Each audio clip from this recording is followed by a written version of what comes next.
Tout le monde gagne à avoir près de son domicile une rue commerciale animée avec des commerces de proximité qui nous permettent de venir faire nos petites emplettes. Beau temps, mauvais temps, pas besoin de prendre sa voiture pour se déplacer, puis pas besoin de trouver de stationnement. 4 familles, 4 réalités. Leur défi, vivre sans voiture pendant 2 mois. Suivez-les chaque semaine dans leur cocktail de transport. Et découvrez si au final, ils délaisseront l'auto solo. Cette semaine, à Ma vie sans mon auto. Allons-y. Faire le marché en auto, c'est plus le fun que...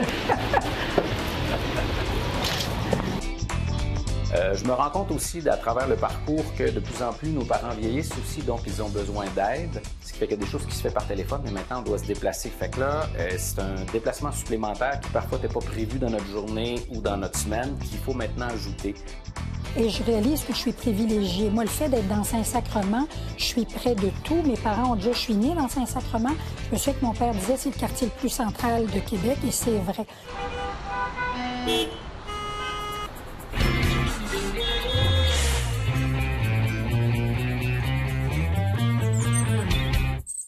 Donc, ton auto est où? Oui, je suis là-bas, là.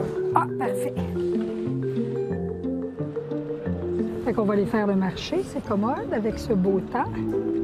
Je réalise qu'il faut que je planifie. D'être à l'européenne, d'aller tous les jours faire ton marché chez Roset, bien là, je le fais moins. Aujourd'hui, je planifiais ma journée et j'ai réalisé qu'il fallait absolument faire les courses parce que le fait de ne pas avoir d'auto, moi, avant, je faisais ça presque tous les jours en auto. Là, j'avais une bonne épicerie à faire. Alors, j'ai demandé à Pierre qu'il y ait une belle hybride de m'aider, donc pour qu'on puisse faire une grosse épicerie puis que je puisse rapporter ça à la maison sans être toute chargée.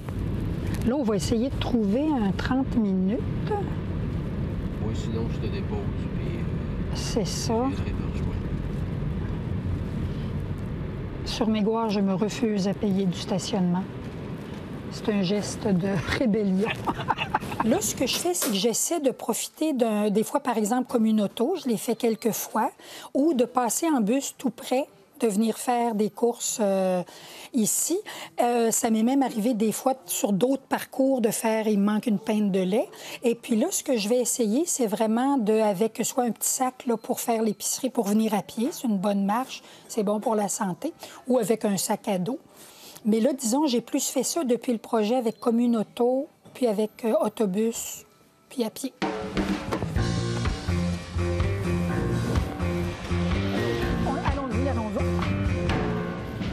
Faire le marché en auto, c'est plus le fun que... Alors, le fait que ce soit une entreprise familiale, qui soit proche de chez moi, est un critère. Mon marchand de café, c'est pareil. C'était une petite entreprise familiale qui, là, a été achetée par une autre entreprise, mais petite. Alors, moi, c'est ce qui fait que j'aime beaucoup la rue Mégoire. Ce qui m'embête un peu, c'est maintenant le stationnement, ce que je trouve une très grosse erreur, mais il y a maintenant des emplacements 30 minutes dont on a bénéficié aujourd'hui. Et comme je suis sans auto, bien, quand je viens à pied, moi, le stationnement ne me gênera plus. Moi, j'ai pas besoin de grand-chose, mais quand même. La participation de Thérèse au projet, ça n'a pas modifié ma façon de voir les déplacements. Moi, je viens d'une famille où on n'avait pas d'auto. J'ai appris à conduire à 26 ans et on prenait et les autobus et des taxis et on marchait. Mais c'est peut-être juste un petit peu plus contraignant. Parce qu'il faut vraiment... les choses doivent se planifier. Et je réalise que je suis privilégiée. Moi, le fait d'être dans Saint-Sacrement, je suis près de tout. Mes parents ont déjà... Je suis née dans Saint-Sacrement. Je me souviens que mon père disait c'est le quartier le plus central de Québec, et c'est vrai. Fait que votre livraison, c'est quand? Donc, c'est vraiment un milieu de vie qui est intéressant. Et ça, je trouve qu'il faut préserver ça. Moi, c'est quelque chose auquel je tiens. Et puis, le tissu social, des fois, c'est filoche. Puis, je trouve qu'une rue comme ici, on connaît nos commerçants, puis il y a un rapport vraiment qui dépasse le fait que j'achète chez eux. À un moment donné, j'ai retrouvé des vieux sacs là, de grains de soleil. Là, c'est... Avec des vieux logos Par ailleurs, il y a beaucoup d'études, n'est-ce pas, soit épidémiologiques ou des études de méta-analyse qui ont clairement démontré que dans les environnements très pollués, il y a plus de démence. Au Canada, il y a eu des études qui ont postulé à peu près 6 à 8 de cas de démence qui sont peut-être liés à l'environnement, en plus de d'autres facteurs. Mais ça représente des milliards de dollars. Alors, on croit que oui. Et ce qui est intéressant aussi, c'est que la démence et l'environnement, ce n'est pas directement parce que le cerveau est attaqué. Le cerveau est victime de 3 façons. Les microparticules dans la pollution affectent le cerveau par le biais des poumons, par le biais du cœur et directement au cerveau par les voies nasales. Alors, on est obligé de dire qu'il y a probablement une relation. Mais il y a tellement de facteurs, évidemment, vous comprendrez que comme c'est pas très tangible pour le monsieur tout le monde de dire oui, c'est telle chose, il y a très peu de gens qui s'y attardent. C'est pour ça que ça fait longtemps que ça traîne et qu'il n'y a pas beaucoup d'études. Donc, est-ce que les gens de Québec sont dépendants de leur voiture? Je pense que tous les gens de Québec qui n'ont pas accès à d'autres moyens de transport sont dépendants dans une certaine mesure de leur voiture. Donc, c'est certain que dans les quartiers centraux, là où il y a le transport collectif, là où il y a davantage d'aménagements pour les piétonniers, pour les cyclistes, les gens peuvent vivre sans leur voiture, donc ils ne sont pas dépendants, mais au fur et à mesure où on s'éloigne de la ville-centre, qui s'est développée autour du cœur piétonnier, ensuite autour du système de tramway, au fur et à mesure où on va plus loin du centre, bien là, on devient de plus en plus dépendant. Puis comment résoudre ce problème-là? Bien, c'est en offrant davantage d'options de transport et de travailler aussi sur la mixité d'usage, la mixité des fonctions.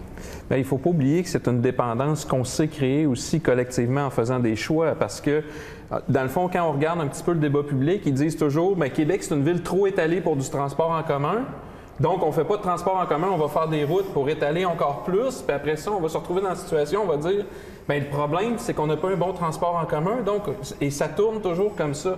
Donc, la question, c'est est-ce qu'à un moment donné, il va falloir faire un autre choix collectif que celui qu'on a fait jusqu'à maintenant, qui est de miser sur l'autoroute pour déplacer des gens? Et c'est un peu le problème actuellement, c'est qu'on a beaucoup développé la route, et donc on a créé l'habitude de la voiture sans jamais donner d'alternative, et donc c'est là où est-ce que la situation se complexifie quand même pas mal.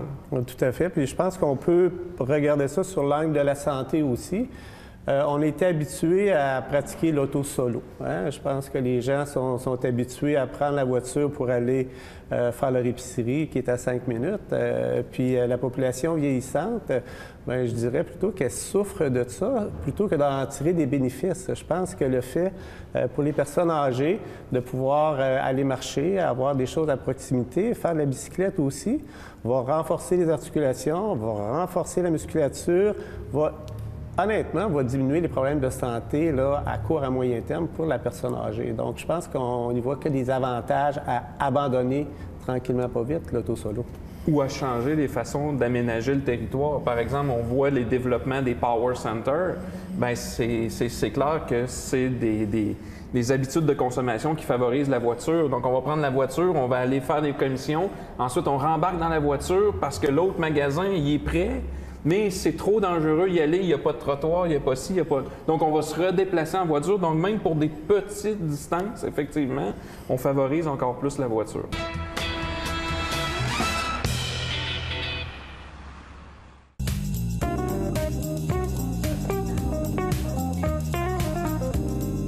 Le défi qui s'est ajouté dans mon parcours, c'est que Valérie est partie travailler à Montréal pendant 1 mois. Donc, il y a une personne de moins, je veux dire, qui pouvait nous aider au niveau de la famille, nous aider dans l'organisation. Là, c'est moi qui se ramasse avec le dossier au complet. Je me rends compte aussi, à travers le parcours, que de plus en plus, nos parents vieillissent aussi, donc ils ont besoin d'aide. Ce qui fait qu'il y a des choses qui se font par téléphone, mais maintenant, on doit se déplacer. Fait que là, c'est un déplacement supplémentaire qui parfois n'était pas prévu dans notre journée ou dans notre semaine, qu'il faut maintenant ajouter. On va aller faire un tour chez mes parents. Horaire d'autobus. Aujourd'hui, j'ai un rendez-vous pour mes parents. En fait, on va rencontrer ma maman est malade, donc on rencontre quelqu'un pour lui donner de l'aide. Donc, dans mon programme d'aujourd'hui, je dois prévoir ça. Je dois aller mener Lou à l'école. Je dois ramener Lou de l'école. Donc, mes parents demeurent à Beauport, donc j'ai un bon en autobus. Ça me prend 40-45 minutes m'y rendre. Parfois, entre guillemets, je triche. Mon père va venir me chercher puis on va aller au rendez-vous. Là. Mais bon, aujourd'hui, ça faisait partie du plan de match. Vers Beauport. 5 minutes. C'est bon. C'est le temps que ça prend pour mettre mes bottes. C'est parti. Et maintenant, il y a des outils assez efficaces, là, le téléphone, là, que je connaissais même pas, en fait. Je me suis vraiment senti un dinosaure. C'est vraiment magique, là. Il y a une application, là. Je sais que le 800, il va débarquer dans 3 minutes, là. Fait que ça me donne le timing de m'habiller, le temps que je prends pour m'y rendre, puis embarquer dans l'autobus, puis partir. Ouvrez-vous, madame. Parcours. Bon, une petite critique, l'autobus, c'est pas super confortable en bout de ligne, là. Honnêtement, là, je trouve que c'est ça, là. Tu sais, j'ai voyagé beaucoup.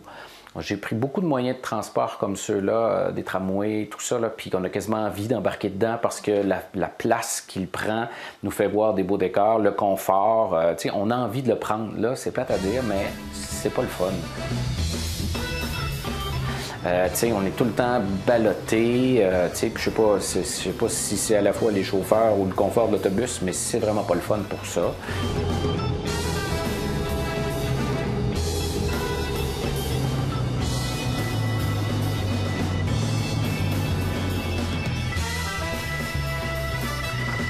Et mes parents commencent à être vieillissants. En fait, on parle de 77 ans, tout ça. Donc, eux ont besoin d'aide. Hein? C'est le retour du balancier. Ils m'ont aidé. Là, c'est moi qui les aide. Mon petit bonhomme qui a 8 ans. Donc, on a choisi une école qui est pas si loin, mais une école qui prend quand même 20 minutes pour m'y rendre. Donc, la dynamique familiale et le calendrier de plus en plus chargé par les responsabilités familiales. Donc déjà, nous, on a des carrières qui sont bien complexes au niveau des horaires, qui nous amènent à voyager. Mais là, maintenant, l'aspect humain, l'aspect familial s'ajoute à la planification de nos journées. Donc, ça rajoute un niveau de difficulté, clairement. Le rapport à la voiture a changé. Moi, je pense que je suis la génération qui est en transition parce qu'à l'époque de mes parents, à l'époque comme c'était si loin, mais bon, à l'époque de mes parents, le véhicule représentait vraiment le statut social. Tu avais une grosse voiture, ça veut dire que tu étais dans l'aisance. Aujourd'hui, maintenant, une voiture, c'est un peu comme quelqu'un qui fume, tranquillement, pas vite. C'est que tu as une voiture, c'est quasiment mal vu. Là. Je vais loin, là, mais donc le rapport à la voiture, aux moyens de transport est vraiment en train de se transformer. Il y a beaucoup d'initiatives aussi qui se font maintenant où on voit chez les jeunes. Fait que j'ai hâte de voir mon petit bonhomme, comment il va voir ça. Mais avant, tu avais le petit bonhomme, la petite bonne femme, bon, surtout le petit bonhomme qui tripait sur les voitures et tout ça. Là, je pense que la philosophie va changer. Puis maintenant, pour un jeune qui est rendu peut-être à 25-30 ans, ce que je commence à entendre, c'est qu'ils vont avoir une voiture à plusieurs. Ils vont plus s'acheter une voiture parce que c'était la représentation de dire « je suis jeune, j'ai un char, j'ai des sous » et tout ça. Les valeurs changent. Bon, ceci dit, je fais une grosse généralité. Là, je peux pas, j'ai pas été sondé tous les jeunes, mais c'est un discours que je commence à entendre, en tout cas.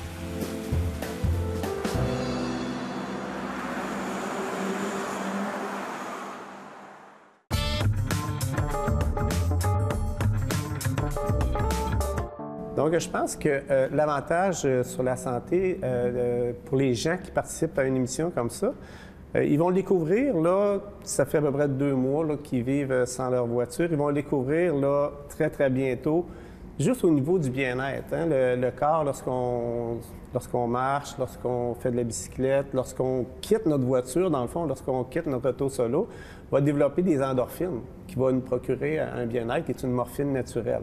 Donc ça, c'est un des premiers effets là, bénéfiques de vivre sans sa voiture. L'autre effet qui est évident, c'est au niveau musculo-squelettique, c'est au niveau de nos articulations, au niveau de nos muscles, au niveau de l'équilibre. Vieillir en santé, en ayant un bon équilibre, ça va empêcher les chutes, ça va améliorer le système cardiovasculaire, donc ça va diminuer les coûts de santé à court et moyen terme. Puis pour les coûts de santé, il y a aussi une autre dimension derrière tout ça. Si on regarde puis on veut se détourner un petit peu du système autoroutier. En fait, la littérature est assez claire. Il y a plusieurs coûts qui sont importants, qui sont liés à la proximité, trop grande proximité des autoroutes. Puis on le mesure aussi sur les valeurs des maisons. Puis les gens valorisent aussi la proximité à des services locaux, dans l'optique où est-ce qu'on le mesure aussi sur les valeurs résidentielles. On voit que les gens sont prêts à payer plus cher pour être situés à proximité de certains services. Donc, il y a cette valorisation-là qui n'est peut-être pas automatique quand on a le réflexe de la voiture, mais qui peut effectivement revenir assez rapidement quand on décide de faire des choix alternatifs. Puis, les réseaux de transport collectif peuvent aussi avoir un impact sur les valeurs foncières, mais une fois qu'on sait ça, c'est comment convaincre les gens de prendre le transport collectif, d'utiliser les transports actifs. Puis là, c'est là où les mesures incitatives et les mesures dissuasives rentrent en ligne de compte. Donc oui, ça prend un service, ça prend l'existence de services, ça prend l'existence d'options, mais on sait que, par exemple, l'existence ou la disponibilité du stationnement au lieu de travail va influencer le choix des individus. Donc, il faut jouer sur les incitatifs et les dissuasifs également. Mais il y a aussi des habitudes qui changent. On le voit un peu chez les jeunes maintenant. Je pense que le réflexe transport en commun est probablement beaucoup plus ancré chez les jeunes que ce qui peut l'être chez les plus vieux qui ont un attachement à l'automobile. Donc, oui, effectivement, il faut peut-être penser à des moyens, soit pour inciter au transport en commun ou à la limite essayer de pénaliser peut-être l'utilisation de la voiture en faisant payer le vrai coût réel d'utilisation des routes. Mais je pense que malgré tout, il y a quelque chose qui s'en vient qui nous donne, qui donne espoir que les choses vont changer, même si on n'y va pas avec des politiques très fortes malgré tout. Bon, la question de l'automobile par rapport à la démence, ça aussi, c'est un maillon de la chaîne. Ça veut dire toutes les causes de pollution. On pourrait dire la même chose pour les industries, on peut dire la même chose pour les autoroutes, n'est-ce pas? Mais comme les automobiles font partie d'une pollution importante, il est évident que ça joue un rôle. Mais en pratique, là, nous sommes dans la bonne direction. Pourquoi je dis ça? C'est parce qu'il y a de plus en plus de personnes qui sont sensibilisées à ça. Comme par exemple, il y a beaucoup de gens qui vont faire leur commission à pied. J'ai remarqué ça dans certains environnements. Au lieu de faire 1 kilomètre en voiture, ils vont y aller à pied. Et on voit de plus en plus de gens en vélo, incluant l'hiver. Il y a des vélos d'hiver. On n'avait pas ça il y a longtemps. Alors, j'ai comme l'impression que ça fait son petit chemin. Mais de là à avoir une ville idéale, parce que la ville idéale pour nos patients serait une ville sans pollution, donc une ville électrique, si possible, des transports en commun qui sont proches, à proximité, pour éviter que les gens prennent leur voiture. Ce qui n'est pas réalisable, c'est d'avoir nécessairement son travail à proximité. L'individu qui fait 50 km par jour, là, il est bien obligé de prendre un véhicule, mais ça pourrait être électrique, tu comprends? Et j'ajouterais un facteur important dont j'ai déjà parlé, le verdissement de l'environnement. J'en ai parlé longuement. C'est bien démontré que les endroits où il y a beaucoup d'espaces verts, des arbres, ces gens-là ont une meilleure santé. Je pense qu'on peut rêver, dans un futur qui est quand même pas si loin que ça, avoir des aménagements qui peuvent favoriser nos aînés, les personnes âgées, à sortir, puis leur demander de sortir de leur milieu, de leur maison, aussi, comme je dis souvent, de leur fauteuil. Le premier pas à faire peut être encouragé par nos villes. Si on développe des espaces verts, des parcs, des trottoirs, des sentiers pour faire la bicyclette. Je pense que c'est encore une fois une occasion pour ces personnes-là de socialiser, de développer aussi leurs réflexes, la marche, leur musculature. Souvent, les personnes âgées ont malheureusement le mauvais réflexe de penser que quand une articulation commence à être un peu douloureuse, c'est-à-dire qu'il faut que j'arrête de marcher alors qu'il faut qu'on continue à fonctionner. Donc, si on a tous ces aménagements-là qui sont près de la personne âgée, donc on fait un premier pas, puis on encourage les gens à améliorer leur santé en marchant. Là. Oui, absolument. Puis il y a déjà plusieurs villes qui ont adopté des politiques de rue complète, donc aménagées pour plusieurs modes, plusieurs usagers de la route, et notamment les piétons, et rendre ça sécuritaire, parce qu'il y a toute la question de la sécurité. Et en ce sens-là, c'est important de diminuer les vitesses de conduite pour des automobiles. Et il est temps aussi que les pouvoirs publics connaissent et reconnaissent la question de la demande induite. Donc, la question que plus on ajoute des voies, plus on augmente la demande, plus on augmente l'offre en transport routier, plus il y a une demande qui va être accrue, notamment parce qu'il y a davantage de camionnage, les gens utilisent davantage leur voiture, il y a l'étalement et, dans une autre mesure, les gens vont modifier leur itinéraire. Donc, il y a toute la question de la demande induite, mais il y a la question de la demande réduite aussi. Donc, réduire l'espace dédié à l'automobile fait en sorte qu'il y a une réduction de la demande. Donc là, ça laisse de l'espace pour les autres usagers de la route, notamment les cyclistes et les piétons, puis rendre ça plus sécuritaire pour tous. Oui, puis en fait, on parle de pouvoir public et d'influence notamment. Bien, si on veut restructurer une ville, la rendre plus marchande et ainsi de suite, il y a peut-être aussi certains ajustements à apporter justement sur la façon dont on peut bâtir. On pense par exemple, on voit, ça se parle beaucoup actuellement dans les médias, là, tout ce phénomène de reconversion résidentielle, donc des maisons qui sont achetées, qui sont démolies pour essayer de faire des duplex ou autre chose.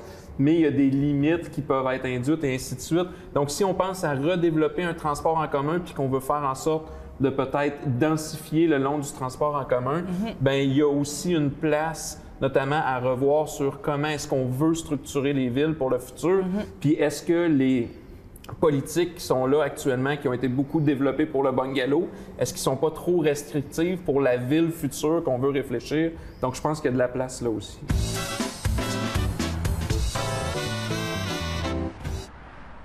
Qui sont pris.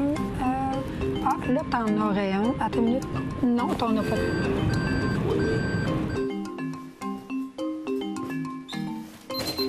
Bonjour, bonjour, ça va bien? Comme moi, je suis à la pré-retraite actuellement, ça change pour organiser nos déplacements. Moi, je réalise que j'ai le privilège de pouvoir prendre les transports en commun hors des zones de fort achalandage. Alors, c'est un avantage. Comme retraité, j'essaie d'optimiser mes transports. Et ça, pour moi, ça impliquait nécessairement de continuer d'avoir une automobile et de partager, en fait, le temps de transport entre les transports en commun, l'automobile et la marche. J'ai pour objectif, que je n'atteins pas tout le temps, mais de marcher un bon 10 000 pas par jour. Mais je pense que je fais en fait plutôt en moyenne 5 à 6 000 par jour, ce qui est déjà très bien parce que ça fait à peu près 5 km de marche. Je partais de la maison, j'allais, disons, à l'université ou faire mes courses. Je faisais quelques pas, j'étais dans mon auto. Là, je mesure à tous les jours que ça m'oblige à aller dehors, mais pour moi, c'est un plaisir. Automatiquement, ça me rajoute certainement le 5-6 000 pas par jour sans faire d'effort. Mais c'est sûr que je suis privilégiée. Où je suis située, je suis près de tout. Je suis même surprise de voir que je pourrais aller faire de la randonnée à Val-Bélair en prenant un bus dont j'oublie le numéro. Sinon, c'est de faire comme quand j'allais à mes répétitions, puis marcher probablement 1 kilomètre. Non, là, je veux l'essayer de le faire livrer parce que l'autre jour, c'est sûr, j'avais une flex, alors j'en ai profité pour faire un détour. Vivre sans son auto, c'est pas qu'on veut que personne prenne leur auto, mais que tous ceux qui peuvent ne pas la prendre ou moins la prendre libère le terrain. Et je réalise que ça devient une nouvelle pensée. Moi, en parlant avec des gens, je leur fais réaliser, oui, qu'il y a comme une auto, qu'il y a des trajets auxquels ils ne pensaient pas. Et qu'on peut avoir une auto puis prendre l'autobus, c'est du multitransport, prendre son vélo. Alors que les gens pensent, ma vie sans mon auto, c'est que j'ai plus le droit de toucher à une auto. Il y a des gens qui disent, oui, mais tu vas avec ton compagnon, tu n'as pas le droit. Non, c'est une réutilisation du transport. Ah oui, je mets l'abri, mon Dieu, j'ai acheté ça il y a longtemps. Je veux préserver le fait de conduire, parce qu'avant, je conduisais tous les jours. Moi, c'est très commode avec comme une auto, mais je veux garder l'agilité que tu as à conduire pour ne pas qu'à un moment donné, en étant écologique, tu perds cette agilité-là parce qu'on va atteindre à un moment donné, dans un lointain, pas si lointain, que tu as tes examens de conduite et tout ça. Donc, moi, ça, c'est une préoccupation de dire, je veux rester écologique, mais je veux garder ma vivacité de conducteur. Ah, puis je vais guetter, c'est ici qu'il y a un poste comme une auto, pas loin. Mais si un jour je ne peux plus conduire, ça ne m'inquiète pas. Pour avoir vécu dans une famille qui n'avait pas d'auto, et puis je vois que ça arrive à un moment donné. J'ai des amis qui ont perdu le droit, le privilège, c'est pas un droit, c'est un privilège, qui ont perdu le privilège de conduire. Je me dis, bien, le jour où ça arrivera, je Je ferai comme mon père a fait toute sa vie. Je prendrai l'autobus, je prendrai des taxis. Pour moi, ça serait vraiment là, une perte, même si je sais que je pourrais aller en bus, en taxi et tout ça, moi, il y aurait quelque chose de symboliquement difficile parce que je reste une femme active qui veut faire beaucoup de choses et je me projette comme grand-mère. Là, maintenant, c'est un petit bébé de 3 mois, mais je m'imagine quand aller faire des excursions avec elle, bien, j'aurais besoin d'une auto, que ce soit comme une auto ou mon auto, mais ça sera probablement comme une auto, mais de pouvoir faire des activités où moi, j'ai cette autonomie-là, puis je peux l'amener loin, faire un petit voyage. Donc, ça, pour moi, personnellement, c'est bien important.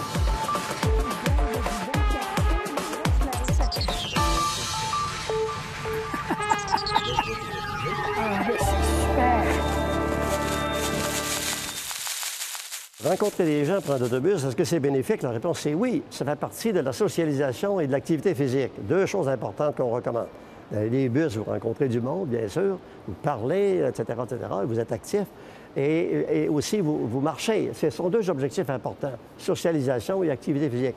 Il y a des études qui ont clairement démontré, notamment dans les pays scandinaves, que le fait de marcher, ils ont comparé des populations sédentaires et des populations de gens qui marchent sur une période de 5 ans. Bien, j'ai des nouvelles pour vous. Après 5 ans, là, il y a une grosse différence de fonction intellectuelle chez les gens qui sont actifs. Deuxièmement, la socialisation. Hein? On explique toujours à nos patients, quand vous parlez aux gens, votre cerveau est totalement actif à tous les niveaux. J'explique que si vous parlez à certains endroits, vous entendez les gens, vous gesticulez, alors vous maintenez votre cerveau actif. Alors, il est prouvé qu'un cerveau actif recule moins vite qu'un cerveau qui ne fait rien du tout. Merci. La semaine prochaine, à Ma vie sans mon auto. Il y a vraiment des destinations tout proches d'ici que je pouvais vraiment faire à pied puis que je faisais pas. Parce que oui, on pourrait en avoir une, mais je fais un choix autre. Fait que tu sais, il y a ça qui a changé par rapport à ça. Oui. Là, je pense que de toute façon, ma voiture, j'ai pas fini de la payer. Fait que c'est sûr que je la garde. Que vous soyez jeune ou moins jeune, une rue commerciale dynamique à 2 pas de chez soi, c'est super. Puis en plus, ça permet de rencontrer des gens, de parler à nos voisins, puis surtout de briser l'isolement. Puis ça n'a pas de prix. Hey, Jeff!